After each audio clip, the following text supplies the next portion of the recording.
Hey y'all, welcome back to Twin Oaks Farm here on Twin Oaks Farm Poultry. We're in rural Southeast Ohio, USA, and it's day 37 of raising a flock of broilers. These are meat chickens.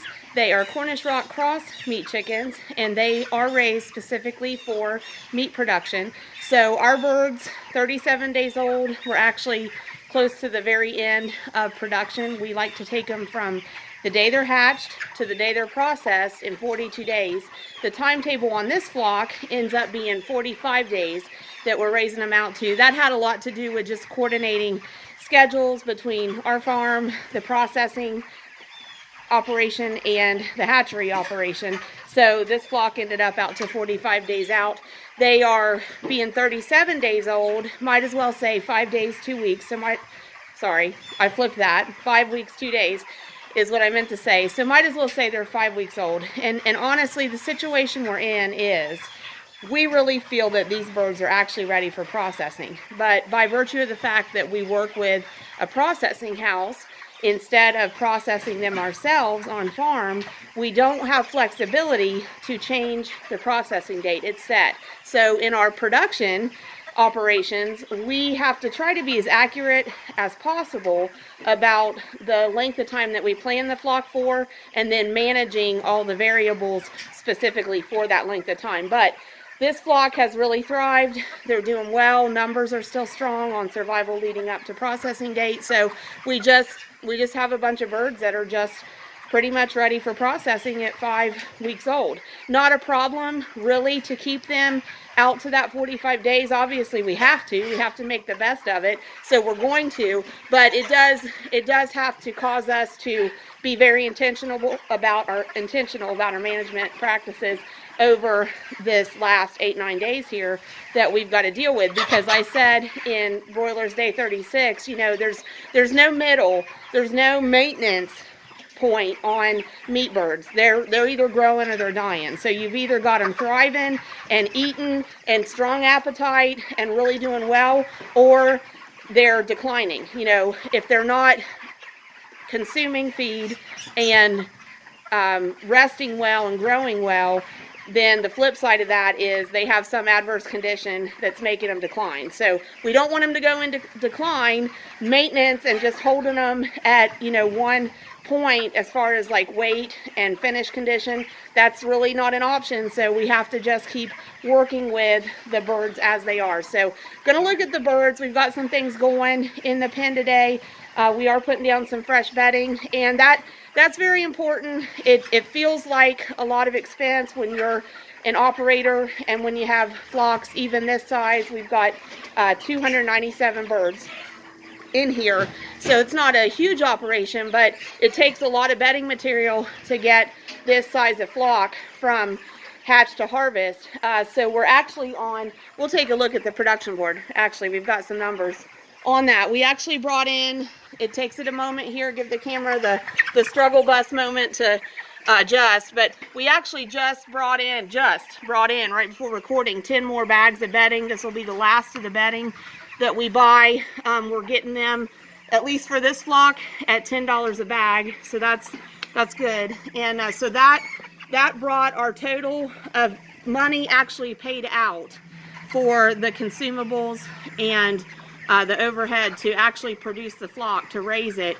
That brought it to $2,013.25. That's the money that's been laid out to get this flock to this point, and basically that'll get the flock to finish, because that includes most of the feed that we need and most of the bedding that we need. So while we're here, we took $2,013.25 divided by 297 birds in the flock, and that equals $6.77 per bird production cost to this point. And then if we look ahead, since we use a processor and project our processing cost, we're projecting approximately $1,800 to have this flock processed. So when we divided 1,800 by 297, we get $6.06. So that brings a projected production cost for this flock up to $12.83 per bird.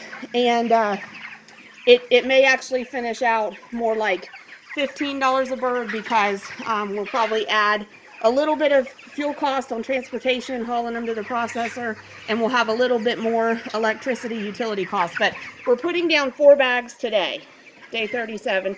So that's actually bringing us to 34 bags in the pen. Oh, struggle bus moment again for the camera. Thanks for bearing with me.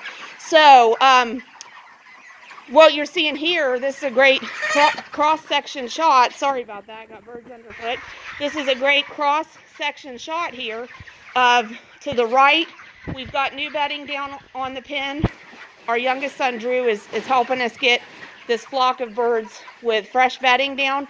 And on the left, you can see the used bedding. And so I know you can't get a super visual on it from a camera, but we can see that the bedding over here is, of course, darkened because it's absorbed more moisture. They actually have areas where it's like slick and clumpy. It's definitely, hello, pretty girl. It's definitely time when you see it slick and clumpy. That's not a good footing for the birds. It can cause them to slip, compromise the traction they can have. It also is holding a lot of ammonia load, urine load, and manure load. So if they're having to lay against that, that's actually pretty hard on their skin. On the underbelly of the birds, they really don't feather in on the underbelly. So, you know, that's exposed skin. And so if they're laying against wet bedding and moist bedding and high manure load without clean bedding in between that can show up in inflamed skin. It can even lead to worse things to deal with, including breast blisters and including infections on the bottom of the feet. So we're trying to keep all that skin healthy, trying to keep the bottom of the feet healthy. Incidentally, we actually get the feet back from our processor and use them to dehydrate them for a dog snack, a dog chew. So we definitely want the feet in good condition. And there are folks who do appreciate the nutritional value of the feet, because actually collagen, glucosamine, and chondroitin are rich in chicken feet. So, you know, you can really put it to a lot of good use, but we try to keep that all good. So, you know, they love the new bedding.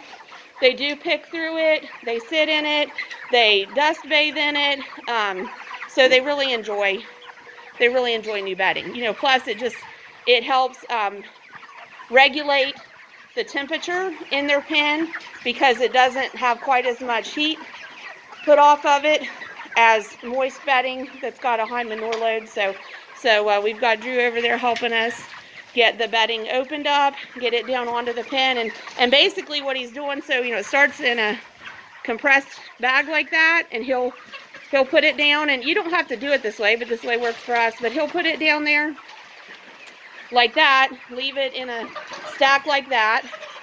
They will climb on it. They love it. They'll climb on it, kind of play in it, but then he'll come over with a pitchfork and kind of spread it around. So that's really all we're going to be able to get in this video. So we will use 40 bags over raising them of bedding.